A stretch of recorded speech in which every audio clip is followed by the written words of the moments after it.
పసుపు బియ్యం పట్టుకోండి, కోవట్ల భయంతో ప్రమాణం చేయిస్తున్న మైనంపల్లి. ఓరి అవ్వ, పసుపు బియ్యం కాడికి వచ్చిందా సంసారం.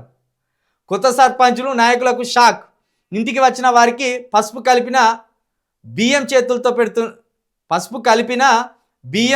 చేతుల్లో పెడుతున్న కాంగ్రెస్ నేత హరీష్ రావు కోట్లం కాదంటూ ప్రమాణం చేయాల్సిందిగా ఒత్తిడి.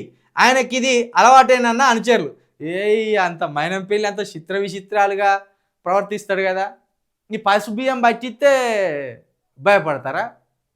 దేవుని మీద ప్రమాణం చేసిన రేవంత్ రెడ్డి గారికే భయం లేదా? రామప్పకు పోయి అక్కడ ఆ దేవుని మీద ప్రమాణం చేసిండా?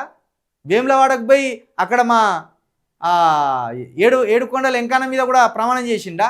వేములవాడ వెంకన్న మీద దేవుల మీద ప్రమాణం చేసిన రేవంత్ రెడ్డి గారికే భయం లేదు. ఈ సర్పంచ్లతోటి పసుపు బియ్యం పట్టిస్తే వచ్చే లాభం ఏంది?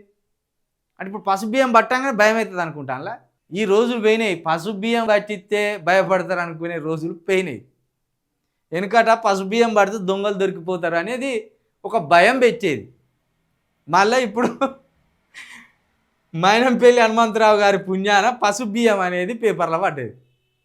ఇది నిజంగా అవమానమే. ముందు మైనంపల్లి పసుపు బియ్యం పట్టాలి. బీఆర్ఎస్ నుండి కాంగ్రెస్లోకి ఎందుకు వచ్చినావు అనేది. నువ్వు పసుపు బియ్యం పట్టినాక సర్పంచ్లతోటి ఉప సర్పంచ్లతోటి పసుపు బియ్యం పట్టి నువ్వు ఏ పార్టీలైనా దునుకోవచ్చు. నీ స్వార్థం కోసం ఏ పార్టీ నుండి ఏ పార్టీలోకైనా జంపు కావచ్చు. చిన్న స్థాయి లీడర్లు సర్పంచులు వాళ్ళతో పసుపు బియ్యం పట్టించి వాళ్ళని అవమానిస్తావా? నిజంగా మీకు ఏమాత్రం అభిమానం ఉన్నా పసుపు బియ్యం పట్టద్దు. మీరు రాలేదా? ఈయన మైనంపల్లి హనుమంతరావు రాలేదా? బీఆర్ఎస్ నుండి కాంగ్రెస్లోకి రాలేదా? ఆయనకి ఎక్కడ అవకాశం ఉంటే అక్కడికి పోలేదా? ఏ లీడర్ తోటి పని ఉంటే ఆ లీడర్ దగ్గరికి పోయి కాళ్ళ మీద పడలేదా?